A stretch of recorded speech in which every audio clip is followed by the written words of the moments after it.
Good morning प्यारे बच्चों।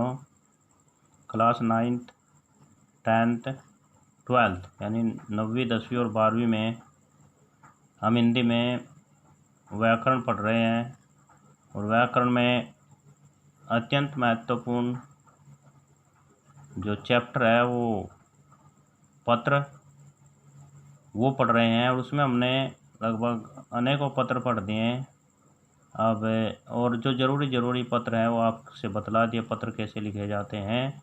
आवेदन पत्र, थाना अध्यक्ष को पत्र, बिजली में पत्र और बैंक मैनेजर को पत्र, अब से अनेकों प्रकार के पत्र, प्रधानाचार्य को पत्र, अनेकों प्रकार के पत्र लिखने सिखला दिए। छात्रवृत्ति के विषय में पत्र, फीस माफ़ी के विषय में पत्र, छुट्टी के विषय में पत्र और बैंक से लोन लेने के विषय में पत्र, शिक्षा निदेशक के यहाँ नौकरी पाने के लिए पत्र, यानी किस तरीके से कौन से पत्र लिखे जाते हैं आपको उन सब के तरीके भी बतला दिए। तो अब हम आपको बतला रहे हैं छोटा पत्र। फीस माफ़ करने के लिए प्रधानाचार्य को एक प्रार्थना पत्र लिखिए। तो लिखेंगे सेवा में, वही जैसे आप लिखते आ रहे हो, श्रीमान प्रधानाचार्य जी, इसमें वही लिखा है AR sunrise public inter college Khalidpur Saharanpur. और इसमें हम महोदया लिख सकते हैं, महोदया, क्योंकि आपके प्रिंसिपल मैडम है। महोदया, निवेदन है कि एक साधारण आर्थिक स्थिति वाले परिवार का सदस्य हूँ। मेरे पिताजी की मासिक आय केवल ₹7,000 है, जिसमें से ₹1,500 तो मकान के किराए में ही निकल जाते हैं। मेरी एक बहन तथा एक भाई हैं,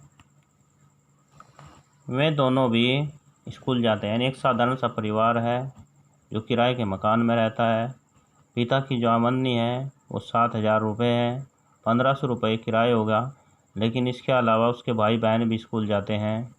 दयनीय आर्थिक स्थिति हम सब की पढ़ाई में बाधक बन रही है, यानी हमारी पढ़ाई में रुकावट बन रही है। हमारे घर की जो आर्थिक स्थिति है वो, इस स्थिति में निवेदन है कि कृपा करके मेरी फ़ीस माफ़ कर दी जाए, जिससे मैं अपनी पढ़ाई चालू रख सकूं।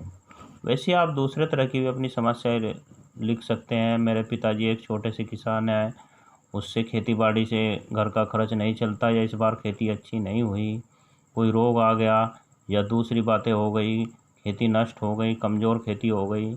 इस साल हमारे घर का खर्च भी चलना बड़ा ही दुर्लभ है, इसलिए आपसे प्रार्थना है कि हमारी फ़ीस माफ़ करने की कृपा करें ताकि हम अपनी पढ़ाई चालू रख सकें। सूचनार्थ निवेदन है कि मैं अपने सेक्शन में दूसरे नंबर पर उत्तीर्ण हुआ हूँ, और ये उन्हीं को होता है जो पढ़ने वाले बच्चे होते हैं। यदि मेरी फ़ीस माफ़ न हुई तो मेरे लिए आगे की पढ़ाई जारी रखना कठिन हो जाएगा, यानी असमर्थ हो आगे पढ़ने के लिए। घर की स्थिति ऐसी हो चुकी है। 15 जुलाई दिनांक लिखनी है। वैसे जैसे आपको बताया, दिनांक 15 जुलाई 2018। आप अपनी दिनांक जिस दिनांक में लिख रहे हो वो दिनांक लिखेंगे। आपके आज्ञाकारी शिष्य है, यहाँ अपना नाम लिख सकते हैं या जो भी, लेकिन बोर्ड में आपको अपना नाम नहीं लिखना है, रोल नंबर लिख सकते हैं।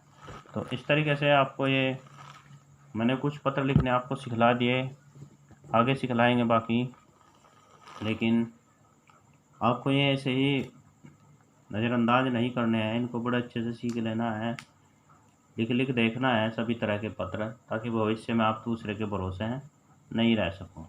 Thank you.